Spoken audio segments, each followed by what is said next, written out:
राजकुमार ने राजा से उस लड़की के घर का पता बतलाया। मंत्री उस लड़की के घर गया और राजा का आदेश ब्राह्मण को सुनाया। कुछ ही दिन बाद ब्राह्मण की कन्या का विवाह राजकुमार के साथ संपन्न हो गया। कन्या के घर से जाते ही उस ब्राह्मण देवता के घर में बहुत पहले की भांति गरीबी आ गई, निवास हो गया।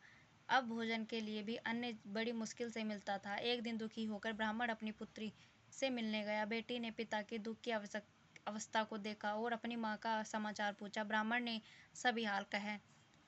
कन्या ने बहुत साधन देकर अपने पिता को विदा कर दिया। इस तरह ब्राह्मण का कुछ समय सुखपूर्वक व्यतीत हुआ, लेकिन कुछ दिन बाद फिर वही हाल हो गया।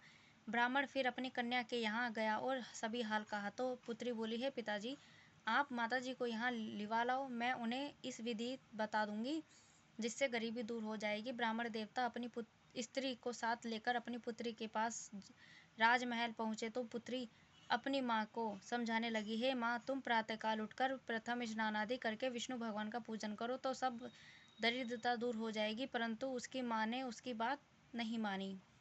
वह प्रातःकाल उठकर अपनी पुत्री का बचा झूठन खा लेती थी। एक दिन उसकी पुत्री को बहुत गुस्सा आया। उसने एक रात एक कोठरी से सारा सामान निकाल दिया और अपनी माँ को उसमें बंद कर दिया। प्रातः उसमें से उसे निकाला तथा स्नान आदि करा के पूजा पाठ करवाया तो उसकी माँ की बुद्धि ठीक हो गई। इसके बाद वह नियम से पूजा पाठ करती और प्रत्येक बृहस्पतिवार को व्रत रखने लगी। इस व्रत के प्रभाव से उसकी माँ भी बहुत धनवान हो गई और बृहस्पति देवता के प्रभाव से स्वर्ग को गई।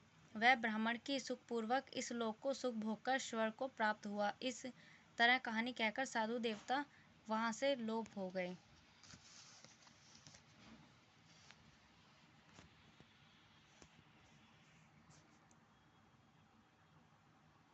धीरे धीरे समय व्यतीत होने पर फिर बृहस्पतिवार का दिन आया। राजा जंगल से लकड़ी काटकर किसी शहर में बेचने गया। उसे उस दिन और दिनों से अधिक धन मिला। राजा ने चना गुड़ आदि लाकर बृहस्पतिवार का व्रत किया। उस दिन से उसके सभी क्लेश दूर हुए। परंतु जब अगला गुरुवार का दिन आया तो वह बृहस्पतिवार का व्रत करना भूल गया। इस कारण बृहस्पति भगवान नाराज हो गए। उस दिन उस नगर के राजा ने विशाल यज्ञ का आयोजन किया तथा अपने समस्त राज्य में घोषणा करवा दी कि कोई भी मनुष्य अपने घर में भोजन न बनाए तथा आग भी न जलाए। समस्त लोग मेरे यहाँ भोजन करने आवे। इस आज्ञा को जो न मानेगा उसको फांसी की सजा दी जाएगी। राजा की आज्ञा अनुसार राज्य के सभी वासी राजा के भोजन में सम्मिलित हुए, लेकिन लकड़हारा कुछ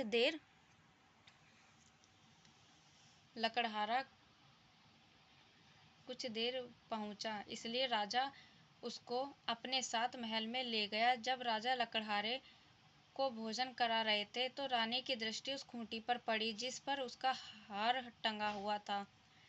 उसे हार खूंटी पर लटका दिखाई नहीं दिया। उसको जेल में रानी को निश्चय हो गया कि मेरा हार इसी लकड़हारे ने चुरा लिया है। उसी समय सैनिक बुलवाकर उसको जेल में डलवा दिया। जब लकड़हारा जेल खाने में गया तो बहुत दुखी होकर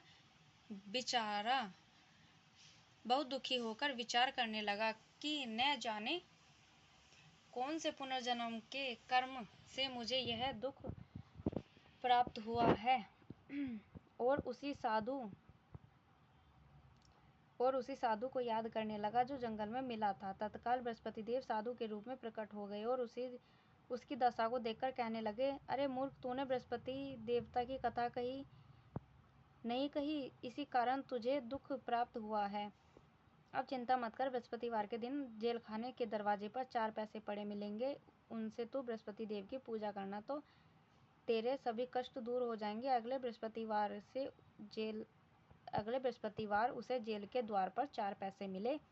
राजा ने पूजा का सामान मंगाकर कथा कही और प्रसाद बांटा। उसी रात्रि को बृहस्पति देव ने उस नगर के राजा को स्वप्न में कहा, हे राजा, तूने जिस आदमी को जेल खाने में बंद कर दिया है वह निर्दोष है, वह राजा है, उसे छोड़ देना। रानी का हार उसी खूंटी पर लटका हुआ है। अगर तू ऐसा नहीं करेगा तो मैं तेरा सारा धन नष्ट कर दूंगा।